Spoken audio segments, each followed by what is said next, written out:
یہ جو لیڈر تھے جماعت اسلامی کے بڑے پرومیننٹ لیڈرس ہیں ان کو پھانسیاں دی گئیں. تو اس وقت بھی ایک بنگلہ دیش میں انریسٹ کی سچویشن بن رہی تھی, لیکن ابھی بھی ایک پاپولر ویو جو ہے وہ حسینہ واجد کے ساتھ کھڑی ہوئی تھی ان دا نیم آف, جیسے میں نے کہا, حب الوطنی کے نام پہ, ایک سپر نیشنلزم کے نام پہ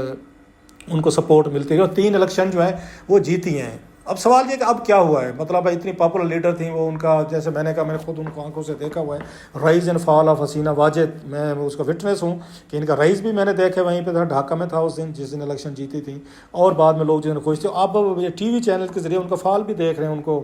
یہ فرار ہوتے ہوئے ہیلی کاپٹر پہ جاتے ہوئے, اور انڈیا کے ایک نواحی قصبے یا نواحی علاقے میں اگرتلہ جو ہے, جہاں پہ جس کا بڑا ایک مشہور زمانہ کیس بھی چلا تھا شیخ مجیب الرحمان صاحب پہ,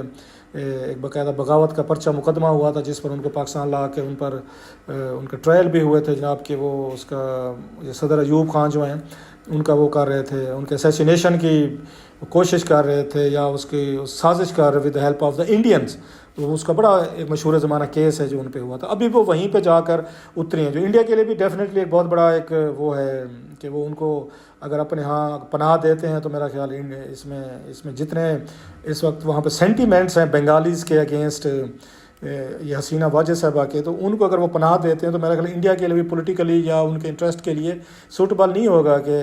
اس بنگلہ دیش کے اندر یہ انڈیا خلاف یہ جذبات مزید بڑھک سکتے ہیں. لہٰذا وہ کوشش کریں گے کہ یہ جو ہے یہاں سے چلی جائیں. موسٹلی کہا جا رہا ہے کہ شاید وہ اس وقت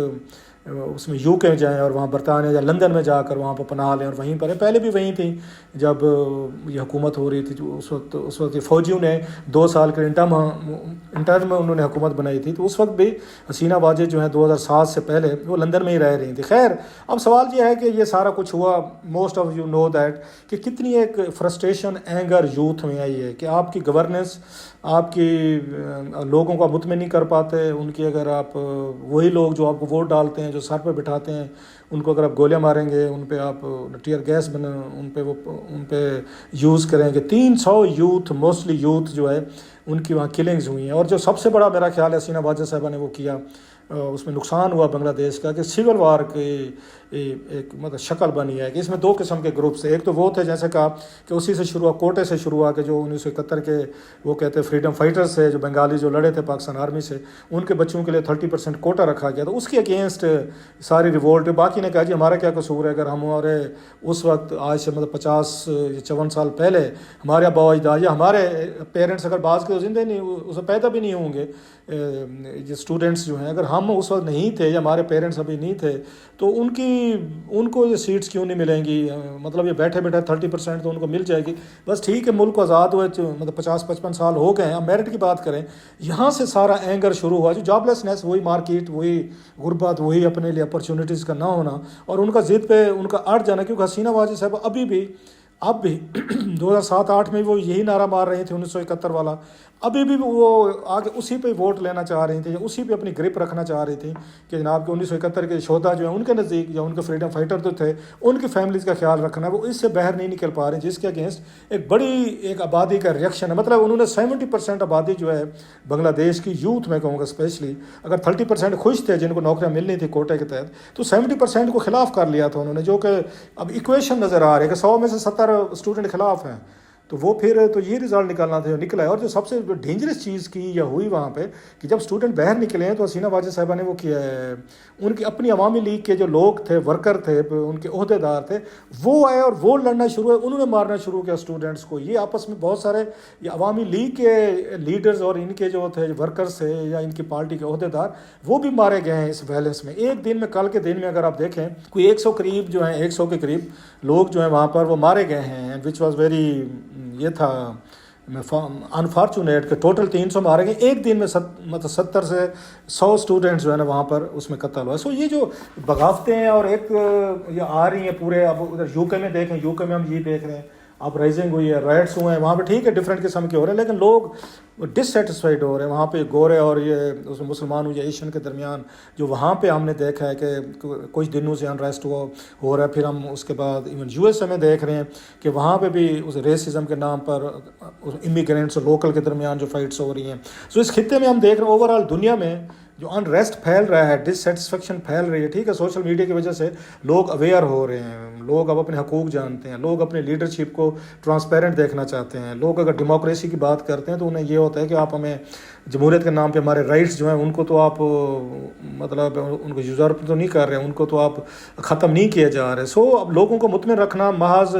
پاور آف وہ کہتے ہیں اس کے گن کے ساتھ, گولی بندوق کے ساتھ وہ بنگلہ دیشیوں نے ثابت کیا کہ نہیں ہو سکتا. پاکستان میں اس طرح کی موومنٹ مجھے یاد پڑتا ہے, یا ایوب خان صاحب کے خلاف ہوئی تھی جب اسٹوڈنٹس نکلے تھے, ان کو بھی استعفیٰ دینے پہ مجبور کر دیا گیا تھا. سو وہ ایک بڑی, اس کے بعد ہم دیکھ رہے ہیں کہ اس طرح کے پاپولر موومنٹ جو کسی نے احتجاج کے بعد کوئی اس خطے میں اگر دیکھا جائے تو میرا خیال ہے کچھ ایک آدھ کوئی مثال ہوگی تو بنگلہ دیش نے ایک نئی مثال قائم کی. اور اس کے اب جو بڑا سوال یہ ہے کہ وہاں پہ جو بنگالیز کی ایک اپنی خیر ریزسٹنس کی ہسٹری بھی ہے. 1906 میں میرا خیال ہے مسلم لیگ کی یہ بنیادی بنگال میں رکھی گئی تھی, ڈھاکہ میں رکھی گئی تھی. سو پولیٹیکلی طور پر وہ زیادہ اویئر ہیں, پھر وہ لڑے ہیں, انہوں نے اپنا ملک حاصل کیا ایک پولیٹیکل اویئرنیس کی بیس پہ, ایک اسٹرگل کی بیس پہ. سو بنگالز کے جو یوتھ ہے, بنگال کی عوام جو ہے, یہ اس طرح کے 100 سال سے زیادہ کی ان کی تاریخ ہے, ہسٹری ہے یہ ریزسٹنس کی. جب وہ نکلتے ہیں باہر تو لڑتے ہیں, فوجوں سے بھی لڑے ہیں, ہماری فوج سے بھی لڑے, وہ اپنا ملک بنایا. انگریزوں سے بھی جیسے میں نے کہا ریزسٹنس کی. پھر انہوں نے اس کے بعد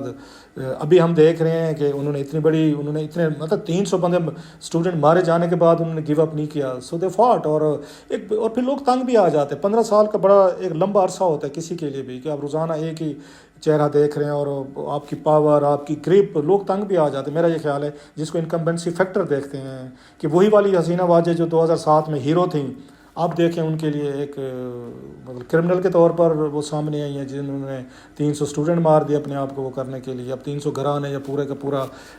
یہ بنگال کا معاشرہ جو ہے وہ افیکٹ ہوا ہے, بلڈ شیڈ ہوا ہے, اور ہمیں سب کو اس پہ افسوس ہے. بہرحال ایک دفعہ پھر وہ جو آرمی ہے اس کی بنگلہ دیش کے بارے میں کہا جاتا تھا, بہت سارے اس کے ریفرنسز دیے جاتے تھے کہ بنگلہ دیش میں اب دیکھیں کہ انہوں نے بہت ساری چیزیں بدل دی ہیں. حسینہ واجد نے فوجیوں کو بھی پھانسیاں دی ہیں, انہوں نے پولیٹیشینس کو بھی دیں, کریٹکس کو دیں, جماعت اسلامی کو دیں, انہوں نے سب کچھ کیا, اخبارات یہ وہ بھی بڑی سختی سے پیش آ رہی تھیں. تو رزلٹ یہ ہے کہ ایک دن لاوا جو ہے نا پھٹ پڑا ہے. تو سیم میرا خیال ہے پاکستان کے لیے بہت سارے اس میں لیسنز ہیں اگر آپ سیکھنا چاہیں کہ آپ جب لوگوں کو دباتے ہیں ایک حد تک تو لوگ برداشت کرتے رہتے ہیں, اور اس کے بعد لوگ ریوولٹ کرتے ہیں, پھٹ پڑتے ہیں. پھر وہ یہ نہیں دیکھتے گولی چل رہی ہے, ہمیں کہاں لگ رہی ہے نہیں لگ رہی. سو اکنامک یہ اسٹیبلٹیز جو ہے سم ٹائم جاب اپرچونیٹیز یا ویلفیئر یا اس سے بڑھ کر جو آپ کے بیسک رائٹس ہیں, بولنے کے بات کرنے کے ہیومن جو آپ کی وہ ہیں فریڈم ہے, وہ لوگوں کے لیے اہم ہو جاتی ہے. سو اس کا میرا خیال ہے پاکستان پہ اثر پڑیں گے. یہاں کی یوتھ جو ہے مطلب ایک دوسرے سے لوگ وہ لیتے ہیں, انسپریشن لیتے ہیں یہاں کی یوتھ پر, وہ بھی ہمیں فرسٹریشن نظر آتی ہے. یہاں بھی پولیٹیکلی طور پر ایک ٹرمائل ہے, پولرائزیشن ہے بہت زیادہ, یا نفرت ہے, ڈویژن ہے, جو ہمیں وہاں پہ بنگلہ دیش میں پچھلے 15 سالوں میں نظر آئی تھی, ہمارے یہاں بھی نظر آتی ہے. یہاں پہ بہت زیادہ پالیٹکس کی بجائے کچھ اور یہاں پر ہونا شروع, اسپیشلی عمران خان صاحب کی پارٹی کے لوگ تو یہ بات کہیں گے کہ جناب کہ ان پہ ریپریشنز ہو رہا ہے, ان کو جیلوں میں ڈال رہا جا رہے ہیں, ان پہ کیسز ہو رہے ہیں. بہرحال دیٹس اندر یہ کائنڈ آف سٹوریز پہ پھر ہم تبصرہ کریں گے کہ اوور آل اس کا پاکستان پہ کیا اثر ہو سکتا ہے, یا پاکستانی جو ہیں اسی طریقے سے محض وہ چیزیں دیکھتے رہیں گے, یا ہم کہیں کہ بنگلہ دیش کے اور ایشوز ہیں, ڈفرینٹ ایشوز ہیں, UK کے ڈفرینٹ ہیں, USA کے ڈفرینٹ ہیں, ہماری اپنی ڈائنامکس ہیں, ہم اپنے طریقے سے چلتے ہوتے ہیں. بہرحال اس طرح کے واقعات جو ہیں دنیا بھر میں تمام قوموں کو, تمام لوگوں کو اور ہر سیگمنٹ آف سوسائٹی کو وہ کرتے ہیں, اس کو متاثر کرتے ہیں. بہرحال یہ بنگلہ دیش کے اسٹوڈنٹس نے ایک دفعہ پھر ایک بہت بڑی ہسٹری انہوں نے رقم کی ہے. مذاق نہیں ہے کہ 300 نوجوان یوتھ وہاں پہ مارا جائے اور اس کے بعد ایک پولیٹیکل حکومت جو ہے اس کو فرار ہونے پہ اس کو گھر جانے میں مجبور کر دیا جائے. اس کے امپلیکیشنز ہیں بہت بڑی, بنگلہ دیش کے لیے بھی ہیں, اس خطے کے لیے اور ہمارے لیے بھی ہیں.